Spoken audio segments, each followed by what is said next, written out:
This podcast is offered by the San Francisco Zen Center on the web at www.sfzc.org.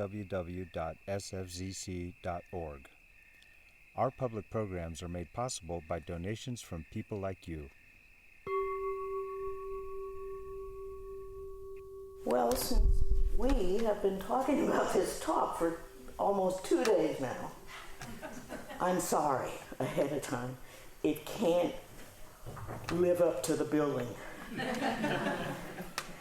It's just a talk on the 6th century, BCE India. I find that I often say to people, yeah, you know, the Buddha was quite radical for his time. It changed so much in the society. And then I realize those people I've just said that to may not know what 6th century BC India was like. And say they don't appreciate where I'm coming from. Wow, he turned over so many things. So I thought, for this course, maybe let's start there. Okay, so that's why I'm talking about this. Aryan society and culture in the 6th century BCE. All right.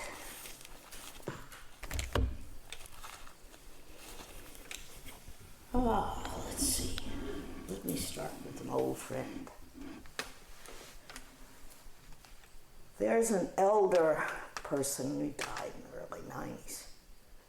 Elder British gentleman, Cambridge educated, pipe smoking, Indologist from Great Britain, right?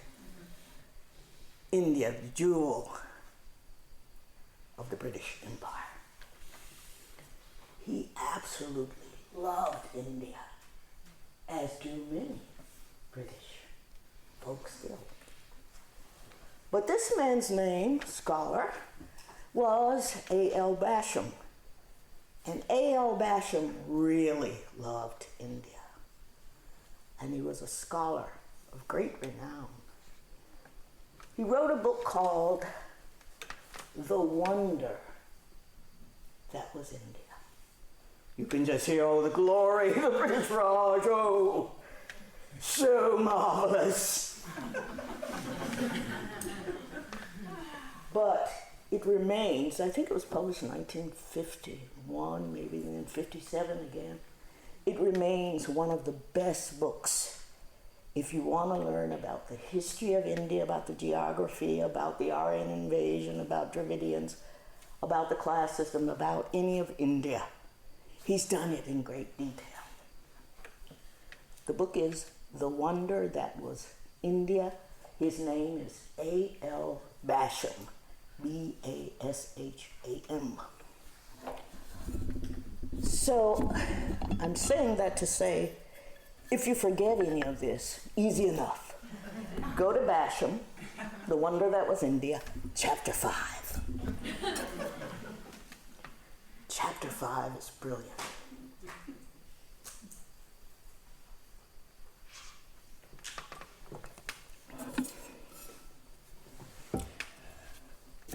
There are two contiguous societies that have the oldest history in the world. I mean, we hear about Sumeria and we know about Egypt. But the ones that have continued, one is China, the other is India. Their society has continued for millennia. And some of the codes, the societal codes, have continued since then as well. India was different in that it was occupied by other people. You know how we have a tendency to say someone like Columbus discovered America as though America was empty at the time. You know what I mean? Yeah. There weren't any people here, no indigenous folk. He discovered it, right? There weren't any Native Americans. I hope that works. It may. Wait till I get up and start walking around. So it's not as though there weren't people in the subcontinent of India when the Aryans arrived. there were. And some of those people survived the succession after succession of Aryan tribes moving into India. They had started over in the steppes of southern Europe. And the Aryans, blonde, blue-eyed, had traveled and traveled in waves over centuries. I always think about the Stevie Wonder song. Iraq, Iran, I've been, come on, I've been everywhere, I've been, okay. That didn't get your fancy, okay. But the Aryans, they had traveled, right, for centuries. And there are different disputes as to why they ever started to move. Something like deforestation, or, the agriculture had just run out. But for whatever reason, these blonde, blue-eyed people decided to move. And when they came to northern India, they stopped. And they stopped around the 15th century to 12th century BCE. And we still have cultures there, Baluchistan, there are remnants of former cultures. And in those remnants, it looks as though it's hard to find an Aryan grouping of people who came in peacefully. They came in with horses, sort of like the conquistadors, right? And so there are indications, there are mass graves in places. It looks as though these were a conquering people, the Aryans. And they were led by a group of people that they call warriors, kshatriyas.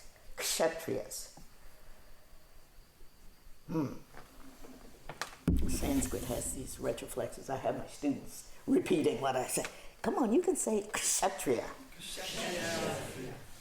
It's a retroflex. Kshatriyas. The Buddha was a kshatriya. Oh, he was born into that royal sort of warring-like folk. But that was just when they moved. You see, they moved, the warriors led the way. That's another indication that they were warring people. There were just two classes of people when the Aryans decided to settle. There were some people that were commoners and some priests and warriors who had led them all there. Once they stopped, the smaller group of Brahmins in that commoner group said, now that we've stopped, we don't quite need these soldiers out front, I think we better put ourselves atop this class system. And they did. So we get two classes divide around the 9th century BCE into 4 classes. And those 4 classes I put on the far left of this board. Around the 9th century BCE, India is divided into 4 classes. They are called Varnas. Oh, you may know that Sanskrit is Proto-European. It's the earliest. It has 8 cases. Latin and Greek have 5 and 6. So we had to memorize a little bit more doing Sanskrit. But the thing is, when you see a Sanskrit term, or an English, no, let's start with English or German, or Middle German word, you can see the Sanskrit word. You see? Oh, so I'll have reason to come back to that. So these 2 classes divided into 4 classes, and the classes were called Varnas. It was later Portuguese who called them caste. But they were called Varnas, and Varnas is cognate with varnish. It means both a covering and a color. And the Aryans, blondes, right, met an indigenous people who were darker. Some of those dark-skinned people survived and were pushed towards the south. Modern-day Dravidians, Tamil Nadu, people who fled the Aryan invasion and who survived were then pushed down into southern India. And they have their own culture and their own languages. You know, India has 15 national languages. But Tamil Nadu, you speak Tamil in. So once I got off the plane, I was speaking Indian. I said, oh, how are you doing? You know, and then I realized, oh, no. That's like really being a Yankee in the South. You know, you just don't do that, you know. You speak Sanskrit, you're there. You speak Hindi, you're there. But when you're in the South, it's Tamil, or some of the other languages that are derived from Tamil. Okay, two classical languages, Sanskrit in the north, Tamil in the south. Vedic Sanskrit is Sanskrit, but Tamil and Tamil Nadu develop other languages. Okay. So don't make the mistake of speaking Hindi in Hyderabad or something like I did. Not good. At any rate, Dravidians, typically darker skinned, in the South, they got no problem. You know, we are the original folk here. We're the indigenous folk and we're proud of it. But in the North, people were divided on color lines. Now, it seems like being a black from the Jim Crow South, I may be reading more into this. But I'm actually not. It's a linguistic thing, language. They were divided according to Varnas. So the four Varnas are what? The Brahmanas, who made themselves supreme and superior. Then Kshatriyas. Then everybody else, the commoners, so-called Vaishyas. The Vaishyas did everything, from tilling the soil, to keeping the animals, to lending money. They were business folk too, the mercantile class, Vaishyas. Then those people who the Aryans conquered and kept close were called Shudras. The fourth class there, Shudra. And there were two types of Shudras. I guess you're getting the impression that this was a hierarchical society. That's what I hope. There were two types of Shudra. There were so-called pure Shudra and impure Shudra. And the pure Shudra, everybody had a task.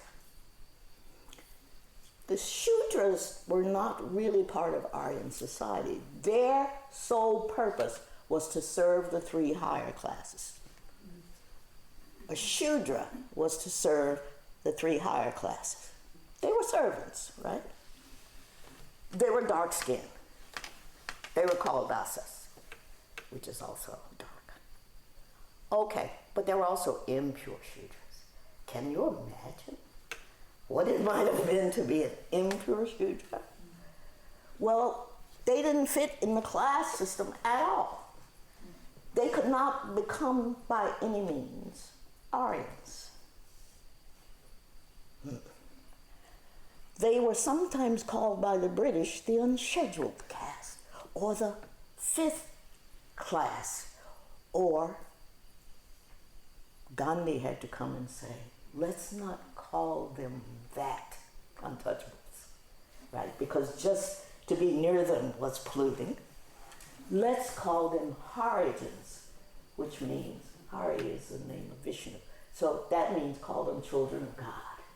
Ha! You know how words change things. So Gandhi said call them Harijans. Now today, they're called Dalits. They still exist. And in the 50s, Ambedkar had a movement. Ambedkar, well, I won't be telling you just names all the time. But Ambedkar you should know. Do some of you know about Ambedkar? You studied engaged Buddhism? No? Yes, I thought you said yes. Okay. Ambedkar was on the Supreme Court of India. He helped to write the Constitution. But he was an untouchable. And he rose through the ranks because his father was, because of his father's military prowess. So you could fight. You were untouchable. His father made it big in the military, and so arranged with the British Raj for him to get scholarships, go to school in England. So he did, and he came back and he was a judge, and then he was promoted to Supreme Court. He formed a liaison with Gandhi. They worked on the Quit India movement. And then Ambedkar said, what can I do for my people, the untouchables?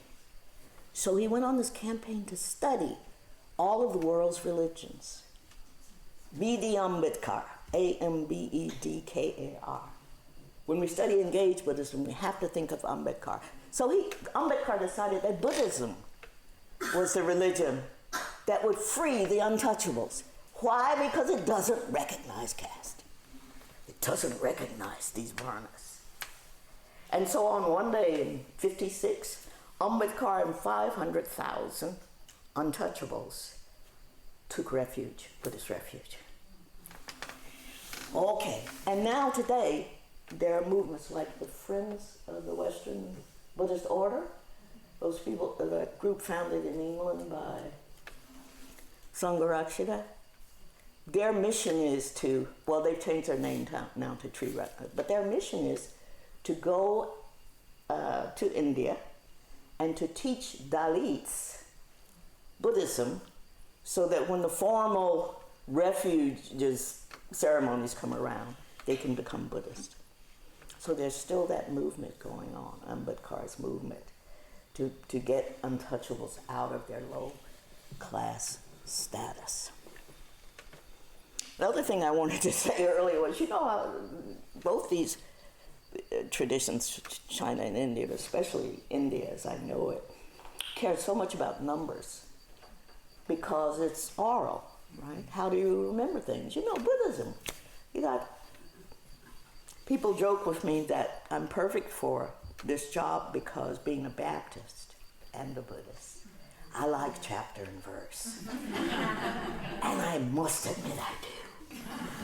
But India and Buddhism is replete with numbers, right? So that you can remember things. There are 4 noble truths, right? I've taught only 2 things. What 2? I've taught only 3 things. What 3? And so forth. So India before the Buddha too. So there's 4 varnas. Society can be, I said, schematically seen this way, and you'll pretty much cover it. There's 4 varnas. There are 4 so-called ashramas. Ashramas are stages of life, but we think of them as places we stay, or we take refuge in, or we practice yoga in. Ashrama is a place where you stay. It's a stage in life, ashrama. 4 ashramas. So you're a child, then you're a householder, then you're a hermit, then you're wandering ascetic. We'll come back to these.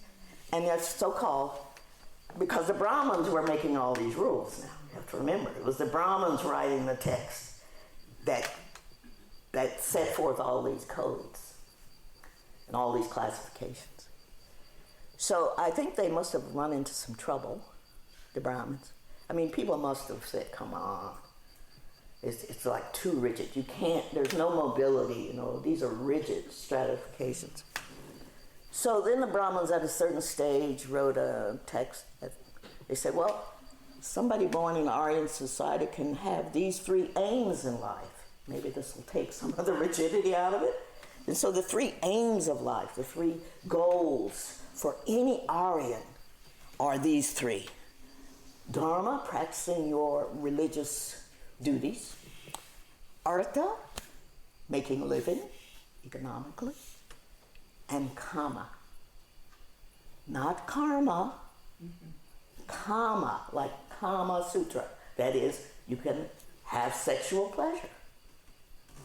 Did this appease everybody? Well, sort of, for a while. There was no big rebellions against the Brahmins. So there was agitation from time to time. Okay. Basham, remember the Indologist with the pipe? Had the privilege of meeting him once, I think in Chicago, when he was about 70 or 80. He was probably 80. I was younger then, so I thought he was older. He had his pipe, very British, you know, had on the tweed and the vest, the woolen vest and the tweed jacket and the pipe. And he was pacing across the stage there, and he said, well, these three aims of life, I call them the three P's. And everything shook, and ruddy cheeks. And his cheeks just hung, and when he moved, they shook a little. So I'm close. So Zenshinji, I call it the three P's. I call it piety, profit, and pleasure. And everything was shaking. I was trying to be cool, Oh, Bassam. And pleasure. Tikaha. Now, I began by saying there are 4 classes. That's true. But within each class, there's what's called jat, which is your birth station, which really is a job. It means what job you do. And to make society run smoothly, Brahmins set out that, okay, the Brahmins are the highest class, but they're different ones. Some are teachers. There was one division between the teachers, the scholars, and other kinds of Brahmins. And of these other kinds of Brahmins, there are all these different jobs, like a sacrifice. You have somebody to light the fire, somebody to bring the fire. They have to be Brahmin. If you want the funeral to be successful, right, they have to be Brahmin. There are so many different kinds of Brahmins. It's a job thing. And for all of these, there are multi-jats within each class. The Portuguese in the 17th century came to India and said, that sort of looks like a system we've seen, like caste. And so they said kasta, and caste stuck, but it's really varna. Oh, it's varna and jats. Tikaha.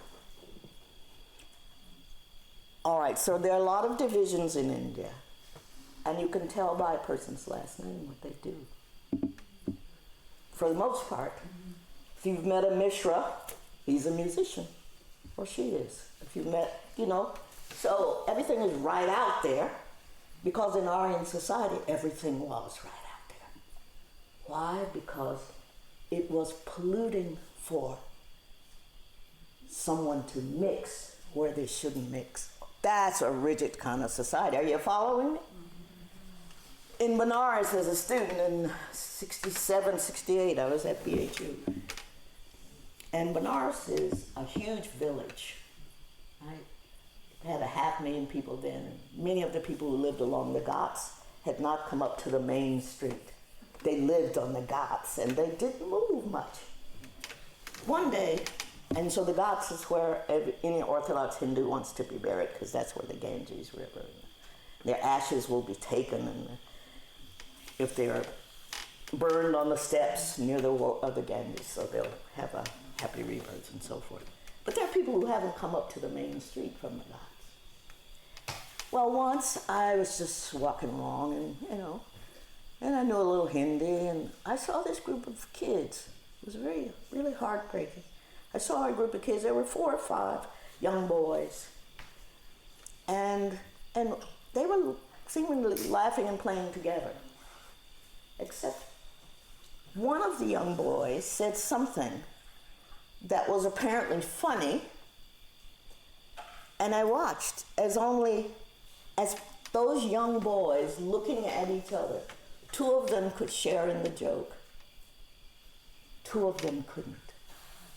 They couldn't share in the joke because they were not of proper caste. I mean, the stuff is heavy. That was 67, 68. Children who can't participate because they're not of the right class.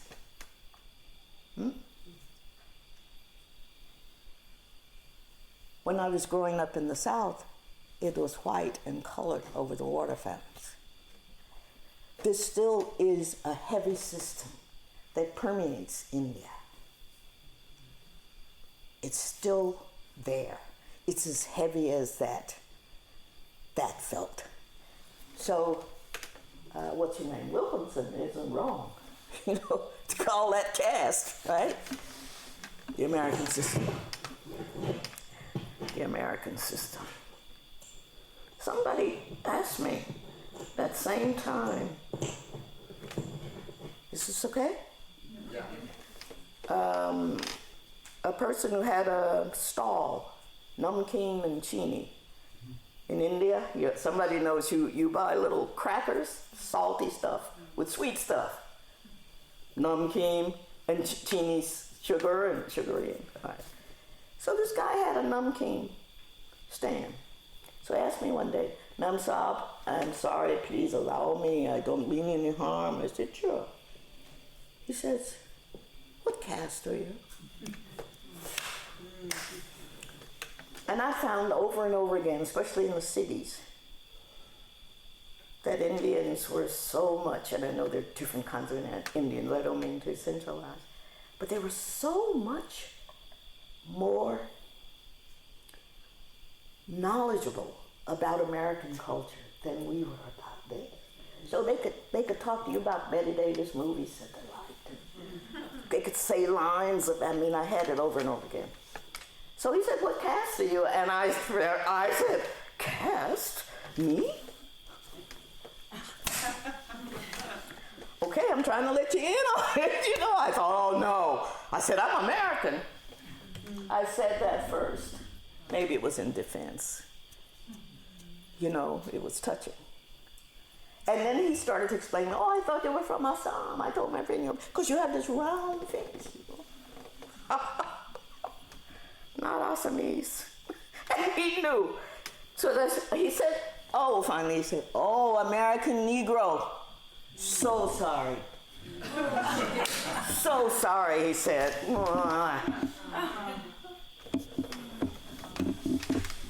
67. So sorry, and I'm sorry. Okay. I said, it's okay. I'll be all right. Don't worry. It's all right.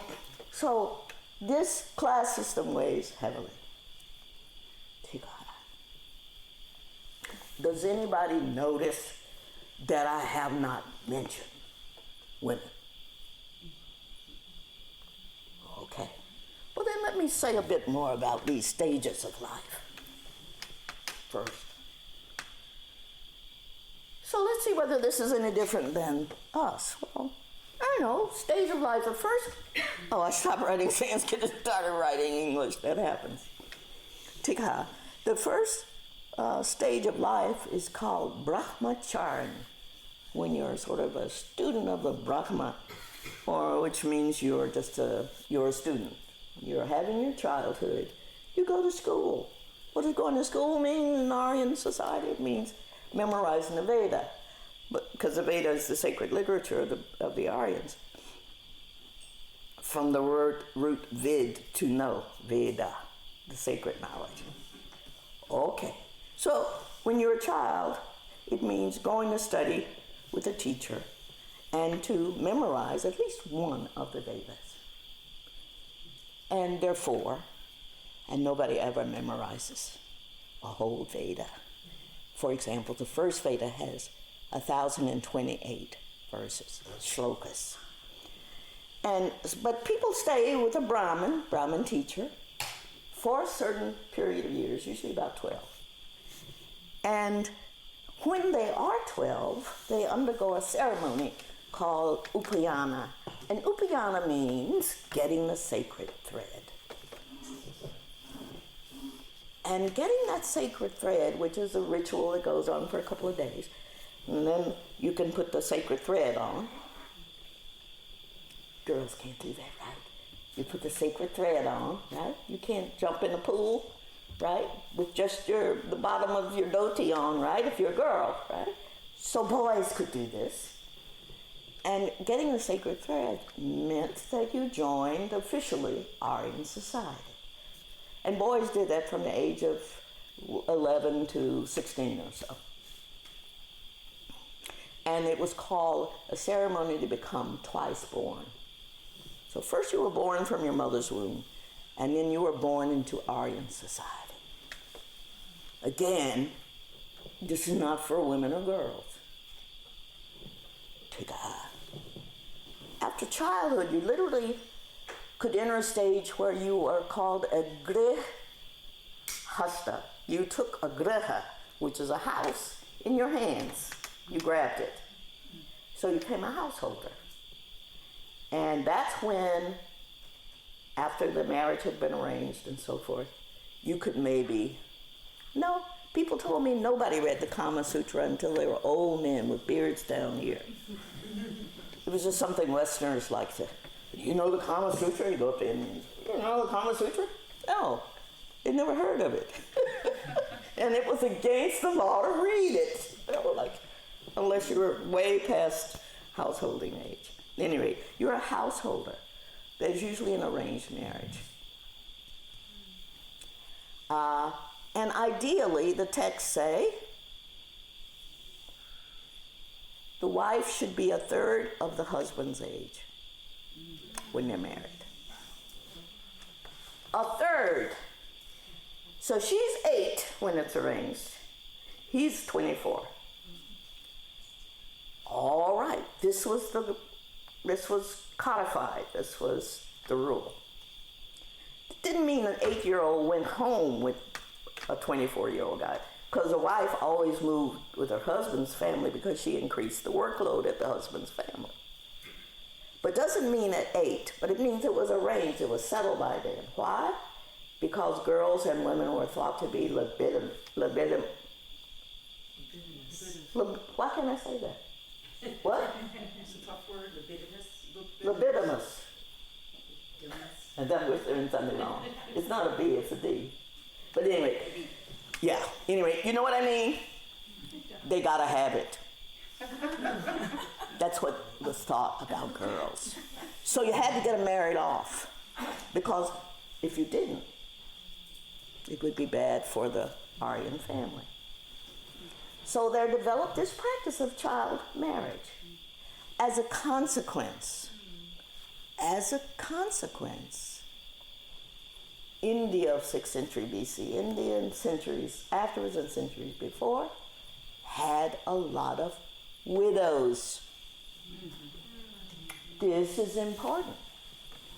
Because the girls were married so young, their husbands were so old, the husbands always died, typically before the women.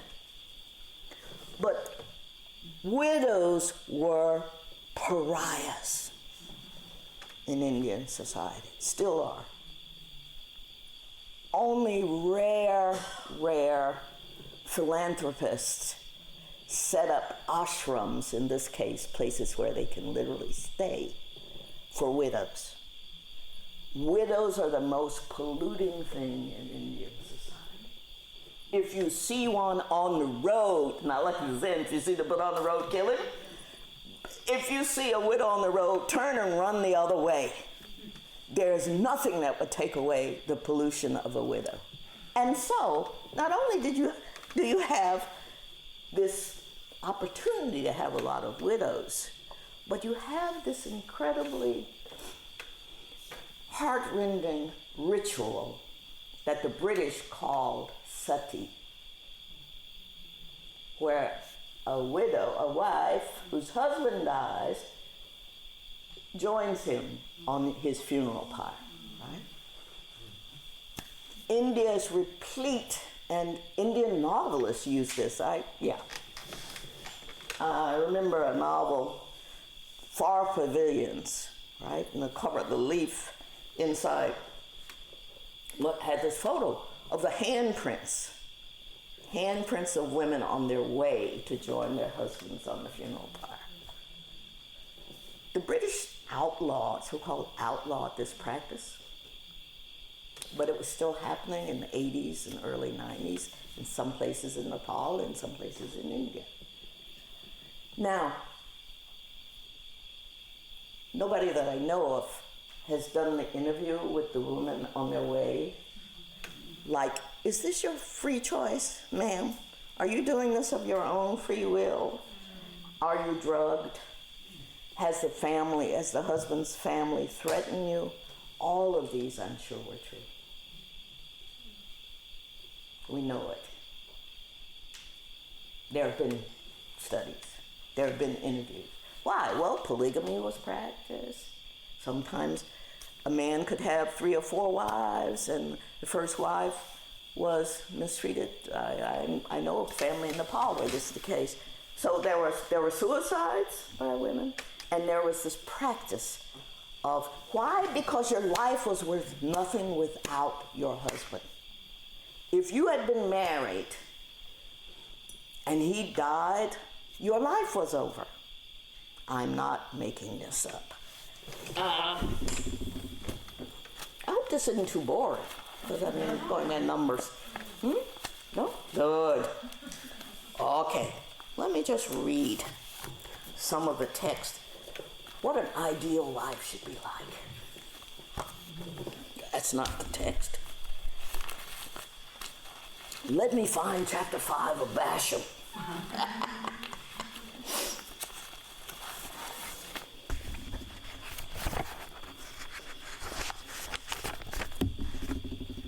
Sorry.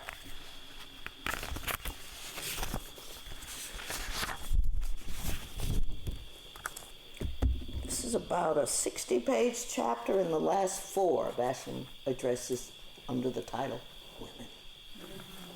Women. Last 4 pages of 70. At any rate, and the first sentence in the little section on women says, a woman, according to most authorities, was always a minor at law.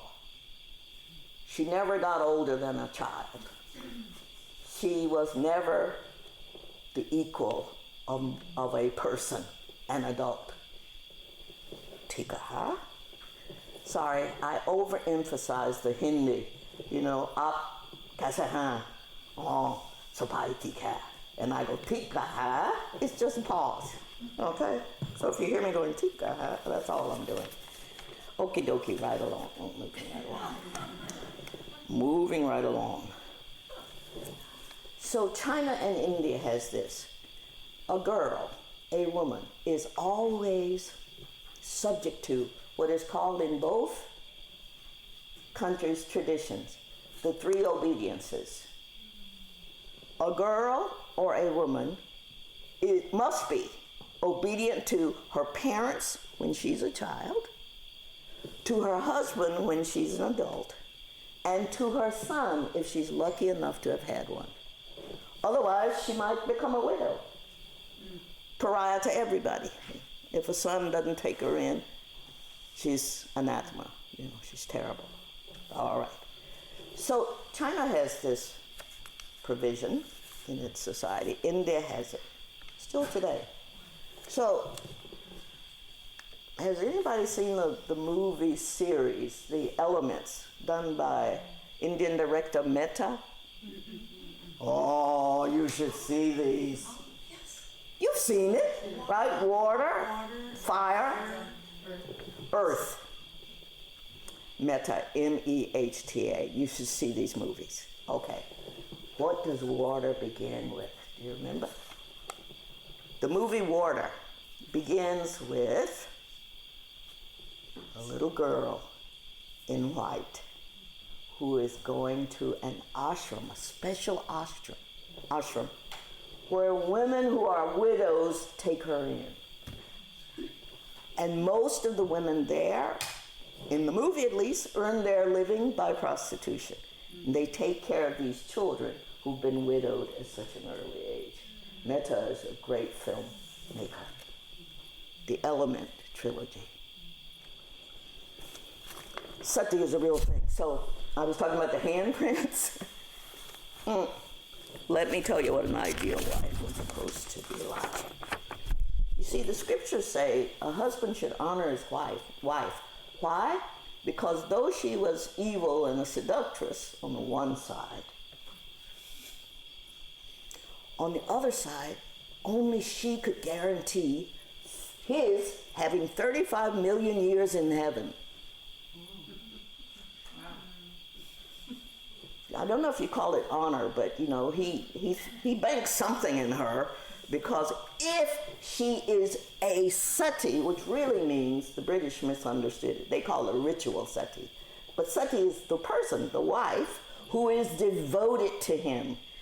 Sati means in accordance with reality. Sat is reality. She's truthful. She accords with reality. She is a sati to him. She is devoted to him. She's pure, right? But being devoted to him means she does things like this. A woman was holding her sleeping husband's head in her lap as they and their child warmed themselves in winter before a blazing fire. Suddenly, the child crawled towards the fire, but the woman made no attempt to save it from the flames, since that would have wakened her lord. This is talking about the ideal wife. So as the baby crawled further into the flames, she prayed to the fire god, Agni, to spare the child from harm. And the god, so impressed by her obedience to the husband, granted her prayer, and the child sat smiling and unharmed in the middle of the fire until the man awoke.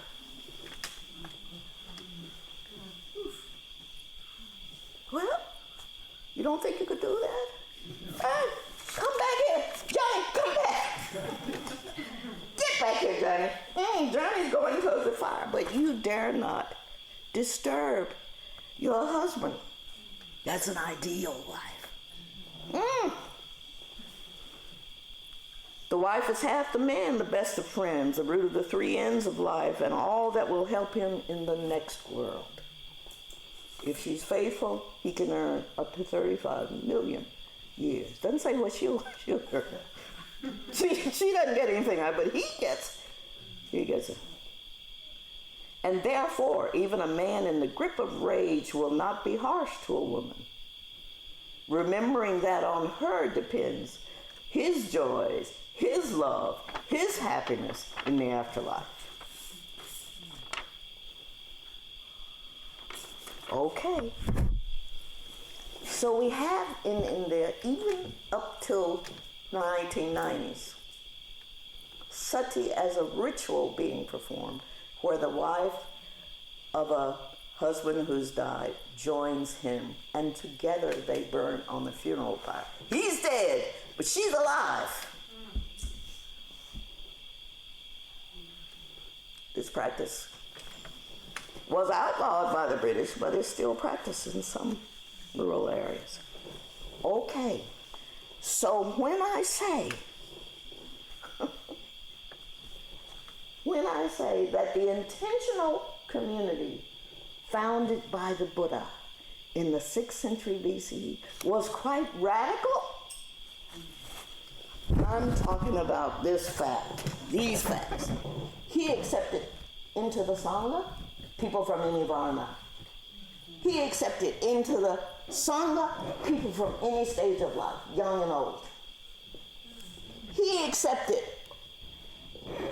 into his Sangha any gender. Or at least the text don't say, they say two genders. Both genders, the text said. Okay, well there are other genders. Right? So the Buddha turned this system on its head. It was a dangerous venture. So I say it was revolutionary. There were apparently 64 great ascetics during the Buddha's time. 64 teachers. And they each, had their own teachings, and people followed them. And all of these people gathered with the teacher in the forest. They were called vanaprasthas. Vana is forest. Prasthas was station there. And they followed. There were 64. 2 of them we know about. One was Mahavir, who founded Jainism. Jains. We say Jains, but Jains. And the other was the Buddha. Not only did they accept women, but they survived.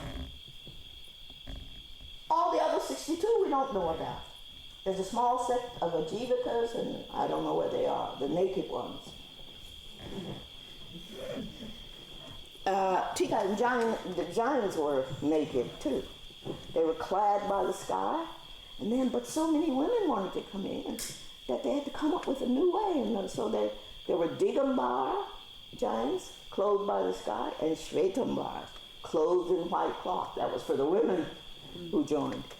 And both the Buddha and Mahavir, women just flocked into them.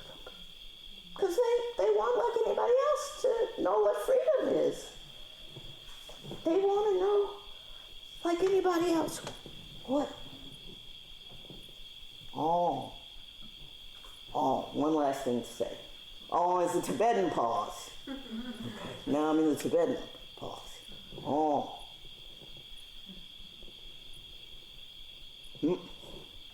Nirvana. Nibbana. All right, I'm going to go out on a limb here. I know it's true, but you might quarrel with it. Nibbana, that we Western scholars early on called extinction, and saw Buddhism as pessimistic and all that. It's blowing out a candle. Woe is me. That's pessimistic. In India, in Benares, I've witnessed this. People run to their doors, There've been this month or 2 months of just being in an oven. You can see the heat waves rising, right? You can see them, right? It's so hot. It's so humid. And one day, everybody's on the balconies, everybody's at the window, everybody's in the street, and everybody's pointing. They're pointing at the cooling rain. It's coming, right? That's Nibbana, the cooling off. It's not blowing out, it's not, I don't know, cauldrons and different things. But so many of the early nuns, so much in the Therigattas, they're singing their songs of freedom, and they say, cooled at last am I, cool from the fires of desire, from the fire of hatred and ignorance, and cool now am I.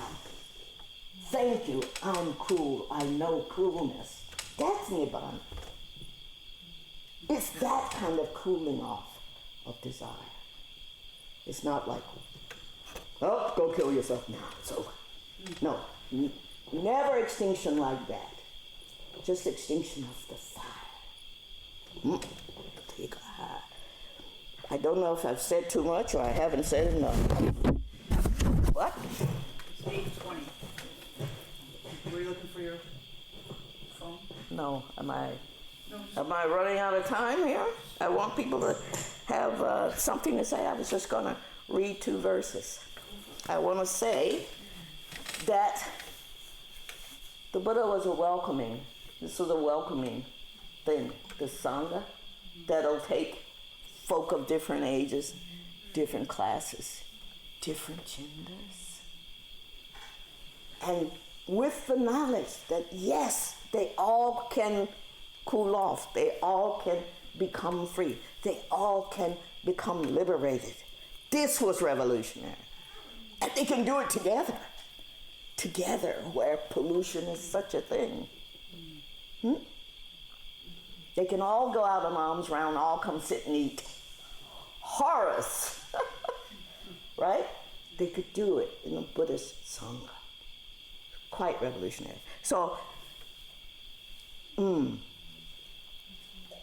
there are some texts, and I want to hand out the text to those people who are part of our workshop. We don't have enough for everybody. So there's some staff people, I'm happy to see you here, but we only have enough for the people who are in the group. You have an assignment, which is to read these 8 pages for tomorrow. We're going to begin with a discussion of them. This is not 8 pages. This is a group of 8 pages. Okay. So I want to say with this, the Buddha accepted these differing folks. Oh my. Oh, just a little. Okay, there's a little water on the edges. I think I know where it came from, but It's a cooling off. it's a cooling off. Yeah, you got it. So sometimes today, people have said, I don't know whether the Buddha was so keen to accept women. Here we go, we get to our workshop. And I know he was because he accepted them. But there's this key text that says maybe he hesitated when he was making that decision.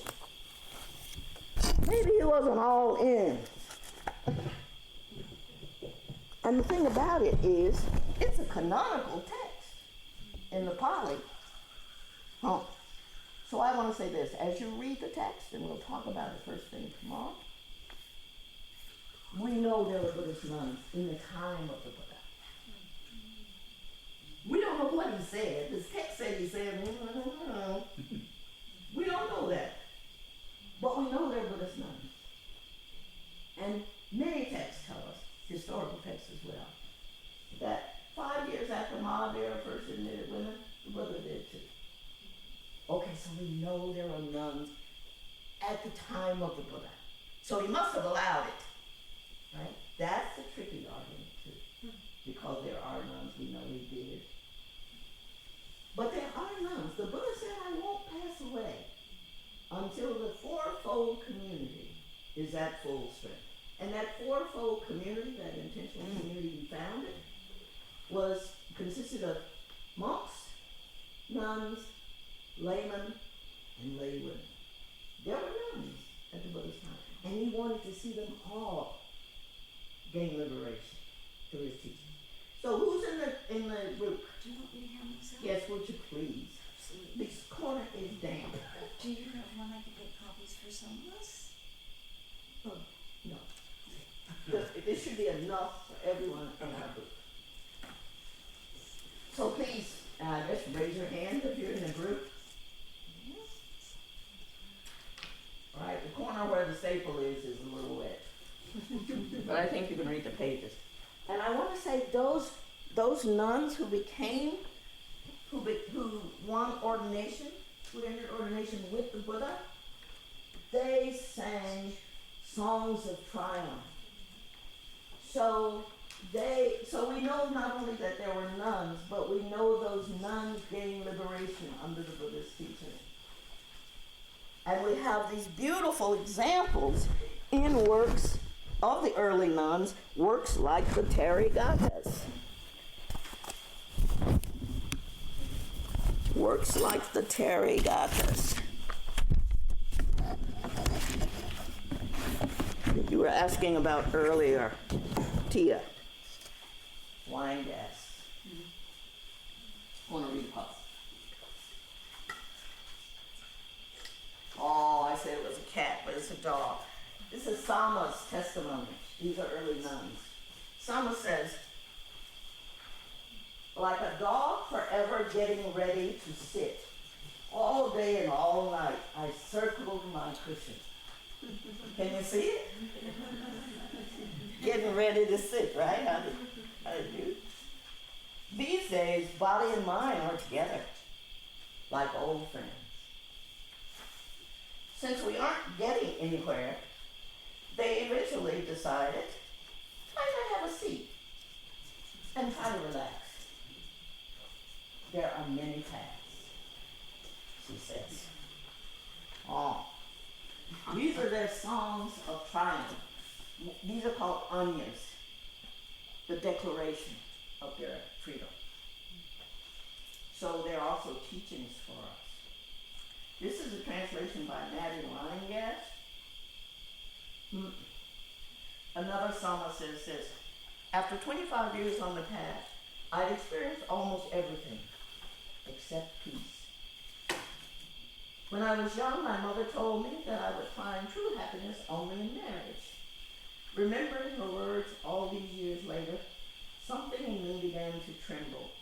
I gave myself to the trembling, and it showed me all the pain this little heart had ever known, and how countless lives of searching, I can hardly see, countless lives of searching had brought me at last to the present moment, which I happily married. Present moment. Nice. Yes. These nuns, oh, they had it going on. Thank you for listening to this podcast offered by the San Francisco Zen Center. Our Dharma talks are offered free of charge, and this is made possible by the donations we receive.